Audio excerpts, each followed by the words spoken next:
Bienvenidos a un nuevo espacio de esta sección de podcast de la Asociación Acción Psoriasis. Este es un medio con el que pretendemos estar más cerca de los pacientes y de los familiares de psoriasis, sobre todo en este tiempo de pandemia. En el espacio de hoy nos encontramos con María Eugenia Angulo. Ella es médico, pediatra y ha sufrido en sus carnes, como otros muchos sanitarios, de ser contagiada por el COVID-19 y estar aislada más de 50 días. Bienvenida, María Eugenia. Tú fuiste una de las primeras contagiadas por el COVID. ¿Cómo fue tu contagio? Realmente el viernes 13 se va a quedar en la memoria de todos nosotros porque fue el primer día que empezó el estado de alarma, pero ya ahí era mi primer día que estaba aislada en casa porque me había contagiado de otras compañeras y ese mismo día me enteré que estaban ingresadas por dicho motivo. Y yo había empezado con síntomas ese día y ya pues fuimos atando cabos. Y efectivamente, al día siguiente ya se confirmó con la prueba PCR, que de esta hemos aprendido todos mucho de pruebas médicas, donde se detectaba que efectivamente tenía el coronavirus en la naricita y que estaba enferma de este nuevo virus. ¿En qué ha cambiado tu vida antes del contagio y después del contagio? De momento no ha cambiado mucho, porque la situación sigue siendo exactamente la misma. Desde el viernes 13 he estado aislada y a día de hoy vuelvo a estar aislada porque sigo siendo positiva. Entonces, no me ha cambiado el hecho de que estoy encerrada en mi casa sin poder salir. Y bueno, esperemos que después pueda retomar mi vida personal y bueno, de esta vamos a aprender todo. Pero bueno, que a mí fue un cambio de un día para otro y ese fue el cambio que hice, que de estar fuera en la calle a estar dentro de mi casa y no salir de aquí. El papel de los profesionales de atención primaria, sobre todo, es siempre decisivo, pero parece que en este tipo de enfermedad, pues aún lo es más, ¿no? ¿En qué ha cambiado o cómo va a cambiar, ¿no?, la manera de trabajar, tu manera de trabajar, especialmente antes del COVID y ahora, después del COVID? A pesar de estar contagiada desde el primer día, no dejé de trabajar en ningún momento, sobre todo porque mi enfermedad no fue grave y entonces, pues por las mañanas que uno se encontraba mejor, era capaz de teletrabajar, esa palabra que nos hemos aprendido o hemos empezado a utilizar desde marzo. Y desde ese día empecé a llevar mi consulta diariamente con mis pacientes, incluso en otro grupo de trabajo de seguimiento de casos posibles de coronavirus.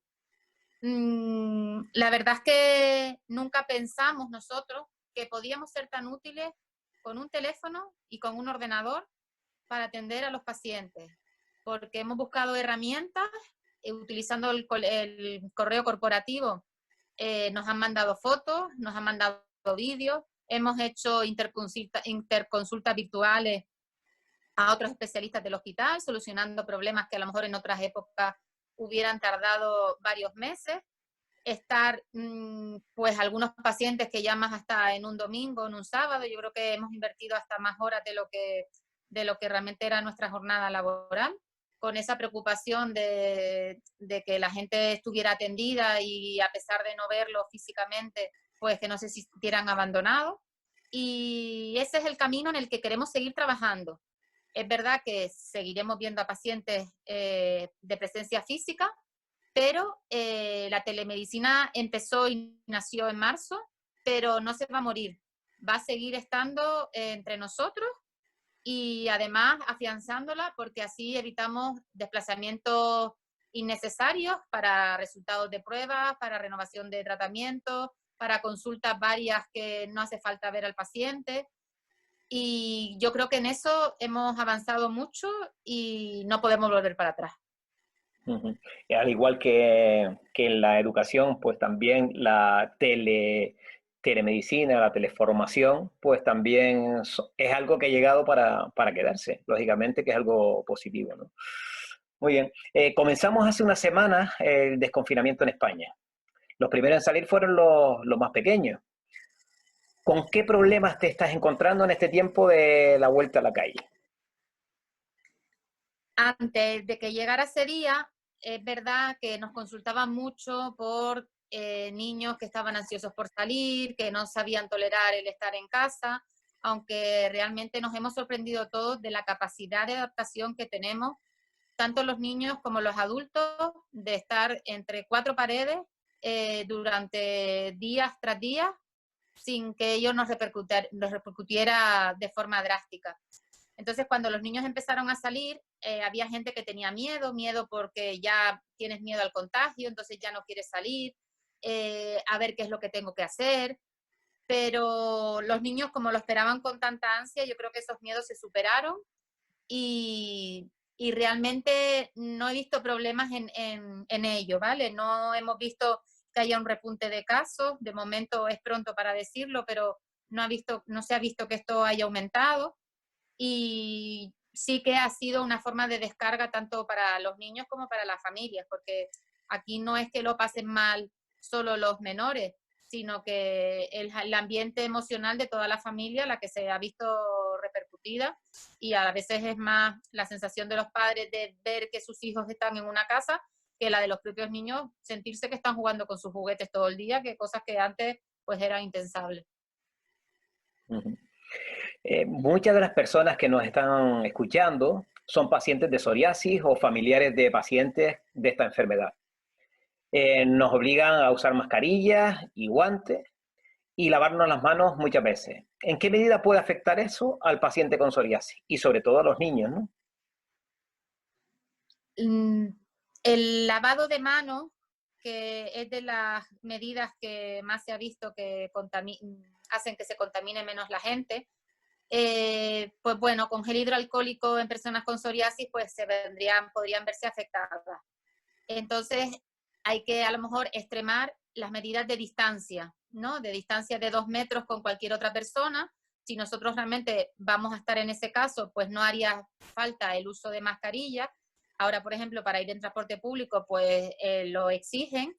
Y bueno, pues a lo mejor hay que practicar más deporte, ir caminando a los sitios, no utilizar el transporte público ni el transporte privado, porque también pues tendrían que utilizar mascarilla. Y a la hora de usar guantes, que es algo tan controvertido porque realmente no nos protege de nada, es como si tuviéramos una segunda piel y esa piel desde que toque algo estamos en las mismas, ya está contaminado, entonces lo que hay que hacer es no tocarse la cara, no tocarse la nariz, no tocarse la boca, no tocar nada. En los niños extremar el que no toquen barandillas, que no toquen picaporte, que no vayan a parques infantiles a tocar el mobiliario. Y si realmente están alejados y no tocan nada, pues ni tienen que usar guantes ni tienen que usar mascarilla, por lo tanto no tienen por qué ver afectada su piel de psoriasis. Uh-huh. Se está planteando en estos días la vuelta al cole, sobre todo en los más pequeños. ¿Qué medidas crees tú que debemos tomar los padres y los docentes ante esta nueva realidad que se nos plantea o se nos planteará en breve? Es complicado, porque a un niño que va a ser segundo de bachillerato, que va a ser cuarto de la ESO, como también se están planteando, a esos menores se les puede decir que no se toquen, que no se acerquen, pero ¿quién le dice a un niño de 3 años que no se acerque a otro niño de 3 años?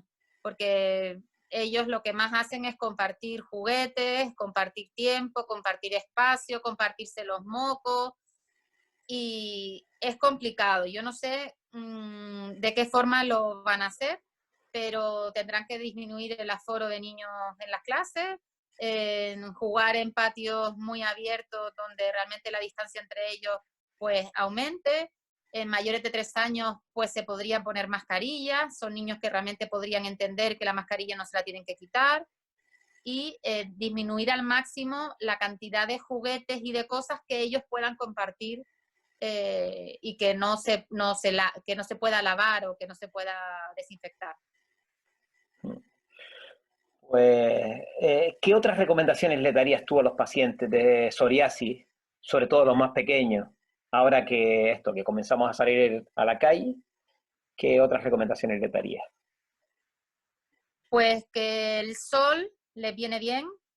Es verdad que han estado encerrados en casa, entonces para la psoriasis realmente pues se puede ver mejorada su enfermedad con una exposición controlada del sol en horas que no sean del mediodía, y que salgan con tranquilidad. Por lo menos en Canarias estamos en una situación privilegiada, el riesgo de contagios es muy bajo, y distancia, lavado de manos y no tocar nada, y distancia, distancia, distancia entre los niños y niños y adultos. Y con eso a disfrutar, que de aquí vamos a salir y hay que salir más fuerte. Un poco difícil, la distancia, el distanciamiento social, sobre todo, como tú decías, ¿no? En menores de 3 años, en los que, bueno, y ya diría que en menores de 6 años, que igual a lo mejor un niño de primero, hasta lo pongo en duda, lo pueda entender, pero que estos niños más pequeños puedan entender que no pueden acercarse a sus compañeros o que no pueden estar manipulando lo que ha manipulado el compañero, la verdad que se nos antoja bastante difícil, ¿no? Es una tarea que, bueno, se han planteado a nivel central y, bueno, habrá que tomar las medidas oportunas para que no sea esto el repunte, pero de alguna forma tenemos que volver otra vez a relacionarnos porque somos animales de sociedad. Claro. Entonces, bueno, habrá que tomar las medidas sanitarias para que esto repercuta en lo menos posible.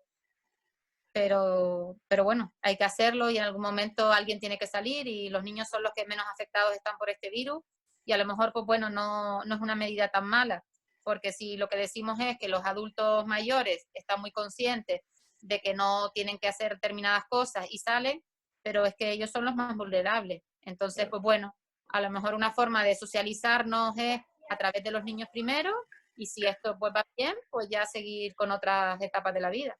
Ya, ya.